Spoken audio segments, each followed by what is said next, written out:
Good morning, everybody. It is Saturday in Pittsburgh, Pennsylvania. My name is Adam Bittner, digital sports producer for the Pittsburgh Post-Gazette, joined once again by Christopher Carter, the host of the North Shore Drive, for our weekly Steelers mock draft tracker video. Chris, how are you? How you doing, Adam? I'm doing great. It's Saturday. If you're watching this live, we are not recording this live. I'm actually at Acrisure Stadium getting ready for a Blue Gold spring game. It's going to be a lot of fun. Get all that coverage at post-gazette.com.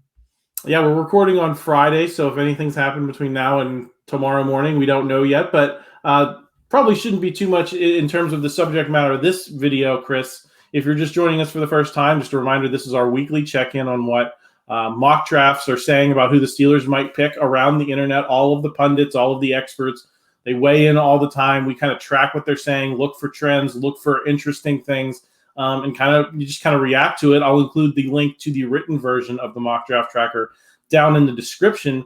But Chris, I wanted to get into it with you today about Mel Kiper. He's kind of the original mock draft guy, right? He's the OG. And so people are always very interested in what he has to say. And this week, he went way off the board for the Steelers, saying that he thinks they'll take Zay Flowers, the Boston College wide receiver, in the first round of the draft.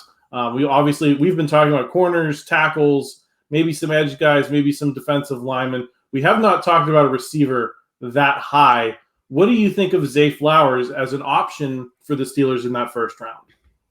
Well, for one, I've covered Zay Flowers, being an ACC guy. He's a very talented receiver. I think he's going to be a playmaker in the NFL.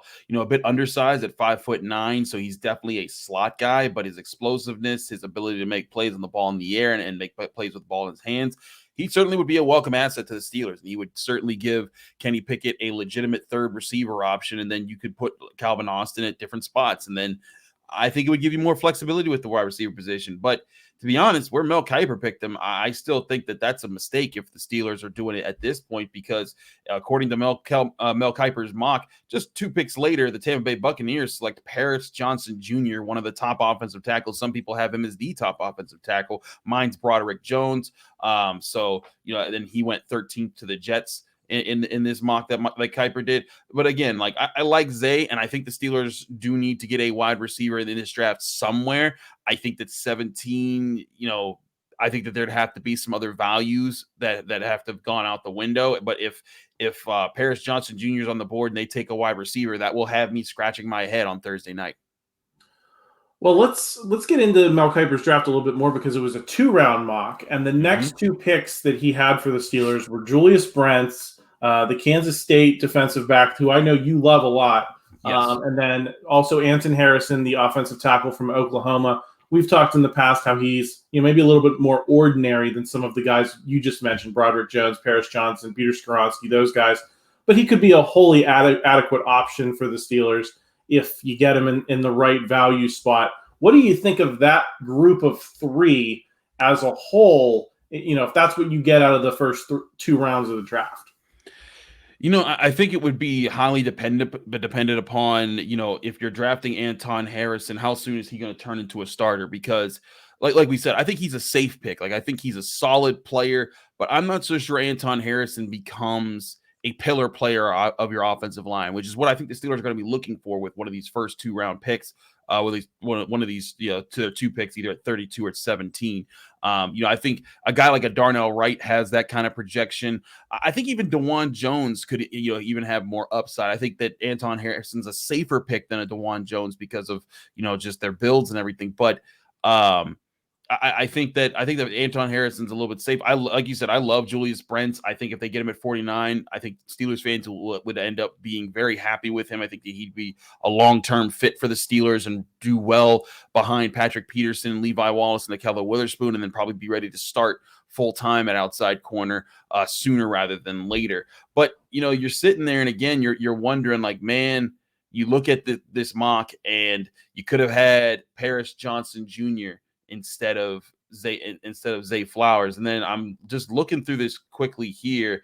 After the Steelers, between 17 and 32, when the Steelers made the pick of Zay Flowers and Mel Kiper's mock, the receivers who came off the board were Jordan Addison to the Chargers at 21.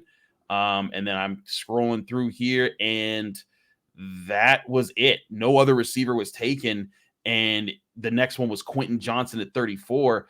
Tell me this, like, would you rather get Paris Johnson at 17 and then Quentin Johnson at 32? I think you get two players with much higher upsides in those situations than Zay Flowers and Anton Harrison. If someone's listening to this and doesn't know who Quentin Johnson is, a lot of people have him as the top receiver in this draft class because he's 6'3", because he's huge, he's fast, he's able to break tackles, and he's a playmaker. He could be your traditional outside receiver, and then you could flex guys around, and then you'd have I think three really talented guys that give you some options there. So just me, I think that would be a better way of using the Steelers picks if they were playing this out. But then, like I said, Julius Brents, that as far as cornerbacks go, at that point of the NFL draft in the second round at 49, I think that is a walk away a winner there. So these three, I think that the Steelers fans could feel solid. I think the Steelers would have some weapons, but I think if this was how it if this is exactly how it fell out, I think they could have done better in this situation. Yeah, Chris, I'm pretty much in agreement with you on if those guys that we've talked about constantly. I think everyone who's watched these videos every week knows who they are: Peter Skoronski, Paris Johnson, Broderick Jones. I might put Darnell Wright in that category, and that's on the tackle side. Then on the cornerback side, Joey Porter Jr., Devin Witherspoon, Christian Gonzalez. If those guys are around, I'm with you. You got to run to the podium and get those guys. I think I'm more curious about guys like Zay Flowers. Maybe Jordan Addison's in that category. If all of those guys are off the board at 17, then I'm going to throw another mock at you that I saw this week. It was from Pro Football Focus. It had the Steelers taking Deonte Banks, and then hold on, let me pull it up here. Deonte Banks in the first round, DeJuan Jones in the second round, Siaki Ika at the 49th pick in the second round. So that was the top three that they came up with. To me, I like that Zay Flowers group at the beginning more than I like that group where you don't get any of those guys that we've talked about, and you're kind of drafting for need only. And I'm not sure that group represents the best players available at 17 and some of those other slots. Yeah, I'm right with you. I don't think this group, especially Siaki Ika, I was interested to see how he did at the combine. He didn't do well, and like his tape shows a big physical guy on the defensive line, and the Steelers need a guy like that. But I think you can get a guy like that later in the NFL draft, a bit higher. Not getting it at 49. Just looking at guys they could have gotten. Another receiver who the Steelers could get that at 17 that I'd be like, oh, okay, Jackson Smith-Njigba. And in this mock draft, they passed on him there.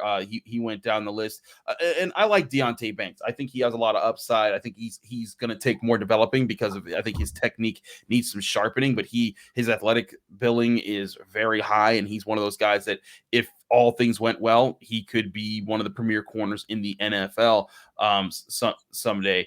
But yeah, I mean, just looking at how things fall out there, I think that I think that if you're the Steelers, you are trying to get one of those top guys, and if you don't, I think one thing that people have to remember is that the Steelers are going to be open to trades, and I think that includes trading up and trading down. If they think that their guy can be had for giving up the 17th and the 49th pick, and then I think that that's going to be fine. And then on the flip side of that, let's say, like, for example, there was the rumor that the Steelers had talked to the Bears at to get their 9th overall pick. Now here's a few things here. One, I don't doubt that they've talked to the Bears, but I also don't doubt that they've talked to every team about what it would take to move up or move down, or what what the Steelers would have to do to get that pick and to be ready in that moment. That's your due diligence and research that you do as a front office.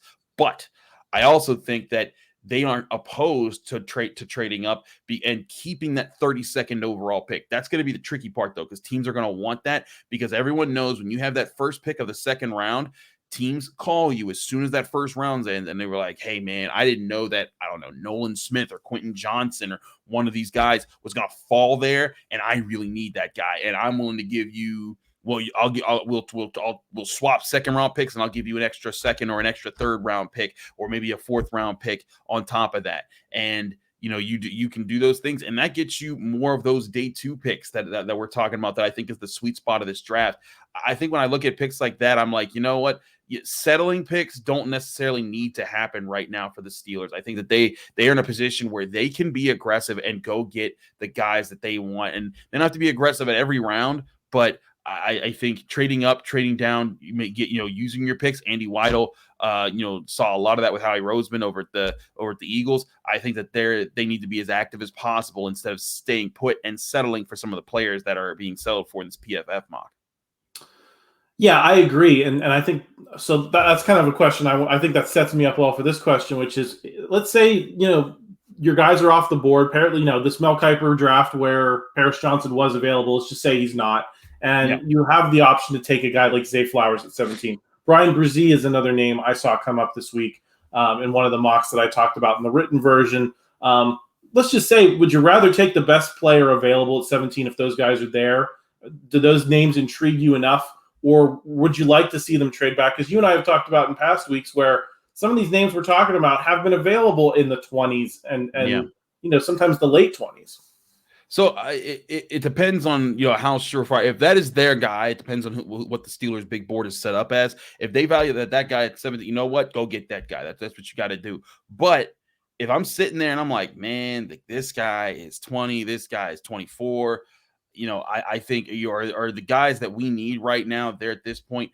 I'm willing to trade back. Now, one thing that I've explored by talking to people who cover some other teams like the Giants, like the Vikings, like the Jaguars, teams that are picking in the mid-20s, I was asking, what would it take for the Steelers to be the team that you want to move up to get? And a lot of them, like the Vikings guys, were like, it would take some serious circumstances, like maybe one of those quarterbacks fell out of the top 10 and is just still falling down the board, and we'd want to jump ahead of the Buccaneers to get it. So maybe that's what it would take. The Jaguars would be like, to be honest, it'd be more of a pick swap. Like maybe, you wouldn't be gaining an extra pick. You might just jump up a couple extra picks, as far as, swapping pick for pick. And then maybe like you swap a third rounder for a second rounder there. But the Giants were the one team that seemed the most interested in saying, hey, you know what? If there's about 3 guys that we're seeing, if they fall to 17, we know that there's some teams ahead of us. They're going to jump on them. We'd like to jump on them. Now, some of those players might also be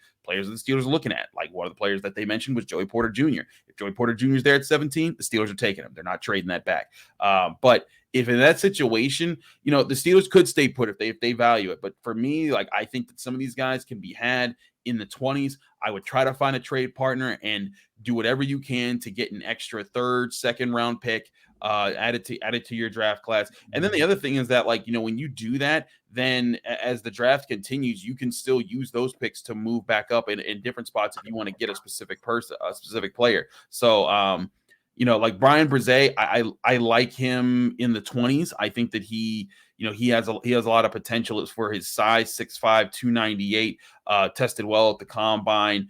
He's powerful. I think he has some shine. He has some polishing to do for his game. But the Steelers certainly could use a defensive lineman, a young defensive lineman who's going to be big, physical, and can learn from Cam Hayward and Larry Ogunjobi while they're still on the Steelers roster. So wouldn't rule it out at all. Just think that, in my opinion, if those guys are gone and the Steelers are looking at it and their big board says, the next guys up that are interested to us or fit our needs and everything, they're like more in the 20s, I would do everything I can to trade back and get at least one more day 2 pick. Who are the off the board guys, Chris? Maybe guys we haven't talked a whole lot about that you would, if they were there at 17, you'd say, yes, run to the podium, get that guy instead of considering, trading back. I think, because I was going to ask you that question about Bresee, but I think you got through that well and explained what the math is there. Are there any other guys other than Flowers, Bresee, that you would say, yeah, if he's there, we got to go get him? Is it Jalen Carter, and then who? What's that list for you? Well, it basically would be anyone that's in my top big board. So, like, you got to be prepared. Like, the Steelers had Cam Hayward very high on their big board, and then he fell down to 31. And they're like, well, we're just gonna take that. Like, you jump all over that, and you're doing backflips in your draft room. So yeah, Jalen Carter, absolutely one. Will Anderson, another one. Tyree Wilson, another edge rusher that would fit in there. all the cornerbacks we've mentioned, Devin Witherspoon, Christian Gonzalez. Devin Witherspoon didn't test it. He's been injured. He's been dealing with those things. Maybe there's some drop in his value if that happens. But here's the thing too. If they start falling down to like 13 or 14, I might even consider being like, hey, you want an extra day 2 pick? We're going to give it to you, because then the Steelers can then recoup the day 2 pick that they lose when, like, if they keep 32 and then they can trade down. And that's the combination I think could be in Omar Khan's back pocket. If you see the top corner that you like, or the top offensive tackle that you like, slip to an area where you know that we can afford trading up to get this without giving up the 32nd overall pick and without giving up too much extra capital, maybe just the 17th and the 49th, or something else like that. We can afford to do that, get that guy, and then when the first round ends, we've traded up to 9, 12, wherever that pick was. Then you're sitting there, you still have a second round pick and you still have a third round pick at 80 and 32. You trade down from 32. You probably get someone who might be a little bit more desperate, get them get either you trade down, stay in the second round there, maybe you trade into the 40s somewhere, and then all of a sudden you're also picking up an extra third round pick, or maybe even an extra second round pick, and then you still have 3 day 2 picks, which is what you would have had anyways without trading up. So all that to say, being open to trading up to make sure they get one of these guys, I think is going to be in the Steelers' arsenal. But yeah, back to the guys, Peter Skoronski, that's a guy I think they wouldn't pass up. Lucas Van Ness, I think, is another guy that if he fell to 17 and all those other guys were gone, they'd be happy staying put and getting him. Broderick Jones, who's my personal favorite offensive tackle, I think he's right there. Paris Johnson Jr., Joey Porter Jr. I wouldn't rule out Brian Branch. I think that his flexibility in a defense is going to be very valuable. But yeah, those would be my guys that if they fell to 17, like I'm picking them up. I'm not questioning it. And, but Brian Branch is my one maybe there. But like guys like Darnell Wright, guys like Bryan Bresee, I would be like, let me see who I can get. Now, here's the other thing, Adam, is that it takes 2 to tango, right? If the Steelers just aren't getting adequate deals to trade down, you don't have to take a bad deal. You can just say, you know what? We value this guy here. We're going to take this guy. And then maybe you wind up with a Zay Flowers or a Darnell Wright, or, a different player like, or Bryan Bresee there at 17. And then you just see how it rolls out, and then you make some other moves. But again, I think that they have the opportunity with the picks that they have this year to be more aggressive. Chris, the big headline for late in the week was that Bud Dupree's going to Atlanta instead of coming to Pittsburgh, as was widely reported to pretty much be a pro forma thing, I think. And now he's not coming here, which means, you still have TJ Watt and Alex Highsmith, which a lot of teams would probably take those guys as their top 2 edge rushers. But we saw last season when TJ Watt got hurt, if you lose him, it changes not just, your pass rush, it changes the entire complexion of the defense. How does that change the math for you that they didn't get Bud Dupree to kind of be that third reliable depth piece in terms of the draft? Are you looking any closer at some guys because Bud Dupree's not coming to Pittsburgh? I am. I thought that the Steelers would still take an edge rusher this year, even if Bud Dupree was signed. I thought maybe in the 4th round, just get a guy there like a KJ Henry out of Clemson and see if he's sitting around there, and then add him on. But now I think you need another really strong presence there. Now, I still wouldn't rule out them adding another free agent. There's guys like Leonard Floyd. We talked about this topic with Brian Batko on the Friday North Shore Drive podcast, so check that out if you haven't. But there's still free agents out there, but still, I think you want a long-term guy that could come in for at least 4 years, and this could come anywhere in the first 3 rounds. So guys that maybe I'm paying a little bit more attention to now. I think Nolan Smith, still wouldn't take him at 17. I still wouldn't make him the 1st round pick just because of the other needs the Steelers have there. But Will McDonald the 4th, if out of Iowa State, if he's floating around there in the 2nd round, maybe consider him. Kansas State's Felix Enudike Uzoma. I think he's another guy that you could consider in the 2nd round. I really like BJ Ojulari in the 2nd round. He's another guy. Adatoma out of Awore, out of Northwestern. Those are other 2nd round guys.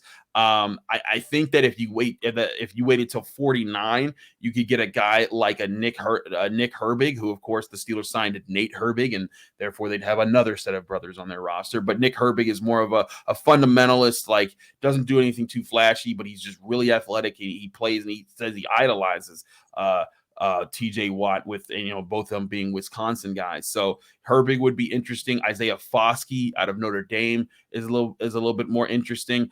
Byron Young out of Tennessee, but then Byron Young's also a guy that like I'd be looking at in the 3rd round. So it just depends on how serious the Steelers would want to get at edge. But I think that if now that they haven't signed Bud Dupree, and if they don't sign another edge before the draft, or if they don't plan to sign another edge after the draft, I think that one has to come by pick 80 when they pick in the 3rd round. Yeah, it's going to be interesting to see how they respond there in the coming days. If there is a move before the draft, or if it's just going to be, we're going with something in the 1st, 2nd, or 3rd round. I kind of think it's going to be more of that. I think there's a lot of names that intrigue me, and really anyone you get to work under TJ Watt and Alex Highsmith, I think is going to have a chance to have success and not be thrown into the deep end too soon. And I think that's an important thing to keep in mind. Chris, top 30 visits are continuing. I think they're tapering off a little bit. Was there anything you saw this week that caught your eye in terms of, where this draft might go? Just that the more that we look at who they're bringing in, they brought in another edge rusher. They've been defensive lineman and Carl Brooks.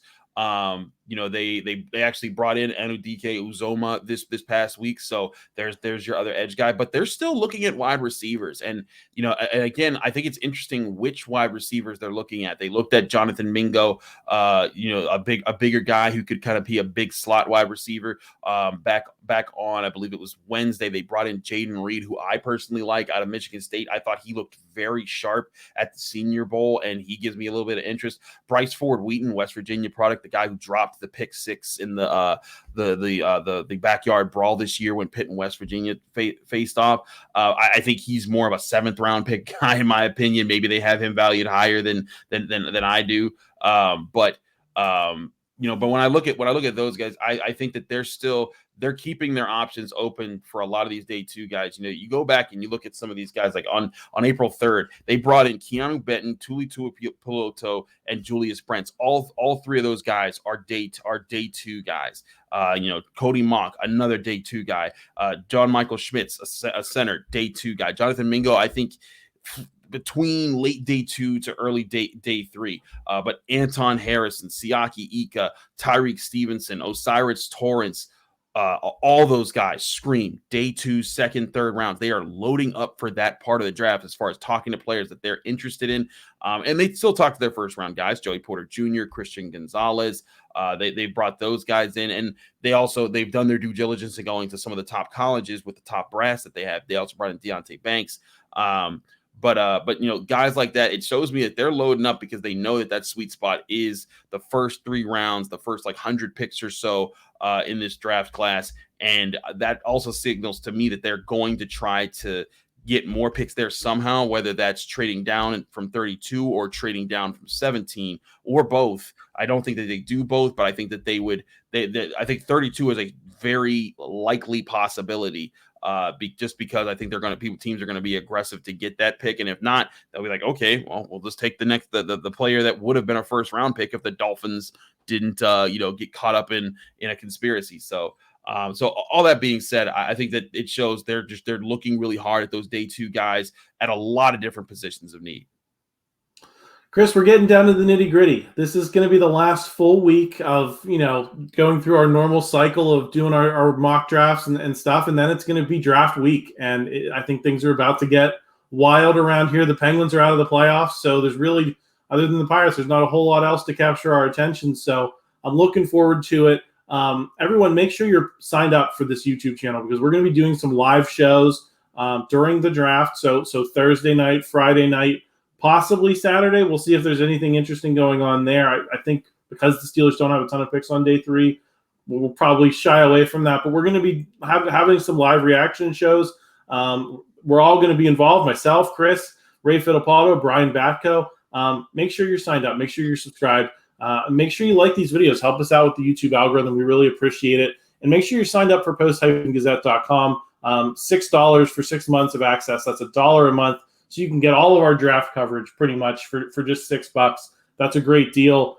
Chris, you got anything interesting coming up, written or in terms of the North Shore Drive next week? Just to keep an eye on the Pitt Blue Gold spring game. Also, where as far as we're interested in the NFL draft for the Steelers, there's also a really good chance that Pitt is going to have a historic class. I have them projected at least to have 6 guys, potentially even 7 guys to go in the draft class. That would be larger. I think that would be the largest class since Larry Fitzgerald's class of 2004 to come out if they had 7 guys go out. So certainly there's a lot to watch there. We're going to have all the coverage to get you guys ready for that.